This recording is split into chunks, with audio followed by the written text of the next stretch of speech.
नमस्कार सभी को। मैं जो लघु कथा सुनाने जा रही हूँ वह है खुशी। ज्योत्सना मेरे पड़ोस में ही रहती थी। वह एक बहुत ही सुलझी हुई महिला थी। हमारी दोस्ती बच्चों की वजह से हुई थी। उसका बेटा और मेरा बेटा एक ही विद्यालय में, एक ही कक्षा में पढ़ते थे। दोनों की अच्छी दोस्ती भी थी।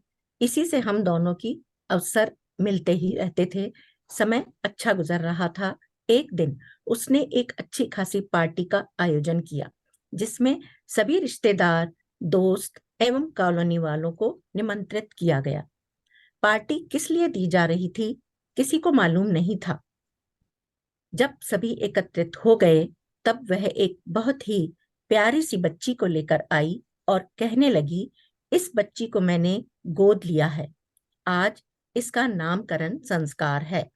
इसी उपलक्ष्य में इस पार्टी का आयोजन किया गया है। सभी ने तालियां बजाकर स्वागत किया। मैंने उसे एक तरफ ले जाकर पूछा, तुम्हारे तो स्वयं का अपना बेटा है ना, फिर इस लड़की को गोद लेने की क्या जरूरत थी? उसने कहा, यह सच है, बेटा तो है, परंतु मुझे एक बेटी की कमी खलती थी। ऐसा कहते हैं, बेटा अपने पिता का नाम आगे बढ़ाता है, परंतु बेटी तो माता पिता का मान बढ़ाती है। भाई की सूनी कलाई पर राखी बांधकर स्नेह लुटाती है, सब पर प्यार लुटाकर घर में खुशियां भर देती है, दर्द बांटती है, दूर जाकर भी सदा पास होती है। पुनः वह मुस्कुराती हुई बोली, यह बच्ची भी मेरे जीवन में बेटी की कमी को पूरा करके खुशियां लाएगी। इसी से मैंने इसका नाम खुशी रखा है। मुझे उसकी आंखों में एक अनोखी चमक दिखाई दे रही थी। नमस्कार। बहुत बहुत धन्यवाद रेणु जी, आपकी लोक कथा के लिए। आप फिर से लखनऊ पहुंचते हैं और अलका जी को आमंत्रित करते हैं। इसके बाद में एक कथा, लोक कथा और है। उसके बाद में अगर आपके पास समय हो तो आज का कार्यक्रम कैसा रहा इस पर तो थोड़ी चर्चा करेंगे। पर वही चर्चा फिर भी हम लघु करेंगे, ये लघु कथा का मन में ध्यान रखते हुए। तो आप मन में विचार करें कि आपको कार्यक्रम कैसा लगा, इसमें क्या किस प्रकार से सुधार हो सकता है। और बिल्कुल संक्षेप में अपनी बात कहें। चलिए, अब अलका जी को आमंत्रित करता हूँ रेणु जी की इस लोक कथा पर अपने विचार व्यक्त करें। स्वागत है अलका जी। धन्यवाद ओम जी।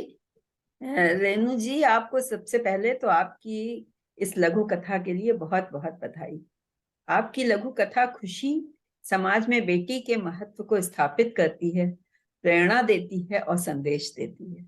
जो संदेश आपने दिया है वो आज के समाज में मतलब सदा से ये आवश्यक रहा है और आज भी इसकी आवश्यकता है।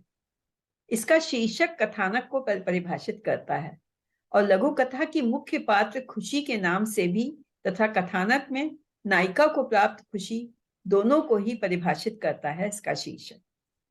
कहना ना होगा कि इसका जो शीर्षक है वो पूरी तरह से सार्थक है। कहानी का वार्तालाप सीमित शब्दों में अपनी बात रखने में सक्षम है। लघु कथा में जिज्ञासा है और इसका चरमोत्कर्ष जो है वो बिल्कुल सटीक है, जो कि लघु कथा में होना चाहिए। आगे विचार करने के लिए भी लघु कथा संदेश छोड़ती है, जो लघु कथा की एक आवश्यक तत्व है कि उसमें जहां पे लघु कथा समाप्त की जाए वहां पर पाठक के सोचने के लिए कुछ रह जाए।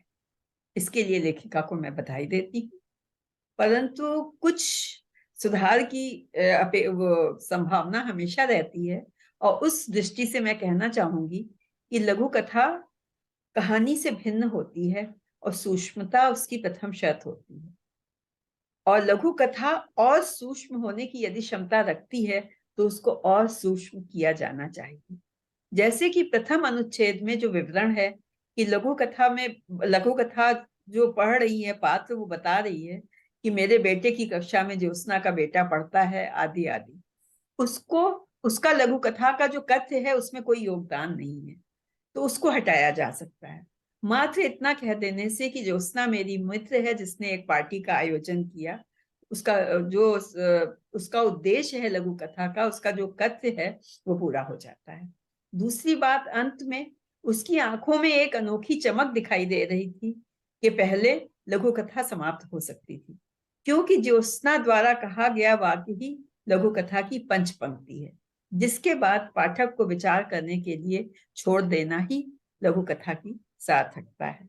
ऐसा मेरा विचार है। धन्यवाद।